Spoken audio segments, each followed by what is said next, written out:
চীনের 2 দিনের মহড়ার পর শি জিনপিং সরকারের সাথে আলোচনার প্রস্তাব দিয়েছেন তাইওয়ানের প্রেসিডেন্ট লাই চিং-তে।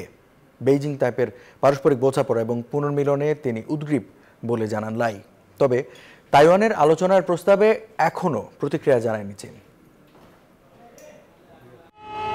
গেল সোমবার প্রেসিডেন্ট হিসেবে দেয়া প্রথম ভাষণে লাই চিং-তে বলেন, তাইওয়ান শুধু শান্তির পথ অনুসরণ করতে চায় এবং বেইজিংয়ের উচিত তাইওয়ানের জনগণের সেই সদিচ্ছাকে সম্মান করা। এ সময় তাইওয়ানকে হুমকি ধামকি না দিতেও বেইজিংয়ের প্রতি আহ্বান জানান তিনি।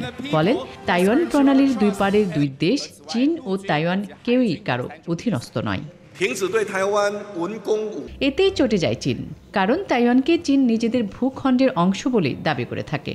ফলে লাইয়ের বক্তব্যের কড়া প্রতিবাদ জানায় বেইজিং। এখানেই শেষ নয়, লাইয়ের এই বক্তব্যের প্রতিশোধ হিসেবে চীন এই সামরিক মহড়া চালিয়েছে বলে জানায় বেইজিং।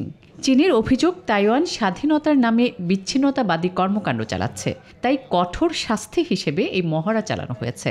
বহিরাগত শক্তির হস্তক্ষেপ এবং উস্কানির বিরুদ্ধেও কড়া সতর্কবার্তা দেওয়া হচ্ছে। চীনের এই সামরিক মহড়ার নিন্দা জানালেও শি জিনপিং সরকারের প্রতি আলোচনার প্রস্তাব দিয়েছে তাইওয়ান সরকার। তাইওয়ান ঘিরে দেশটির 2 দিনের মহড়ার পর চীনকে এমন আলোচনার প্রস্তাব দিলেন তিনি। তাইওয়ানের প্রেসিডেন্ট লাই জানান, দুই দেশের মধ্যে পারস্পরিক বোঝাপড়া বৃদ্ধির জন্য উন্মুখ হয়ে আছেন তিনি।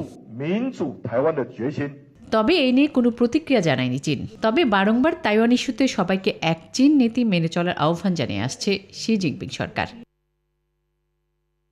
আসমাতুলি, নিউজ 24।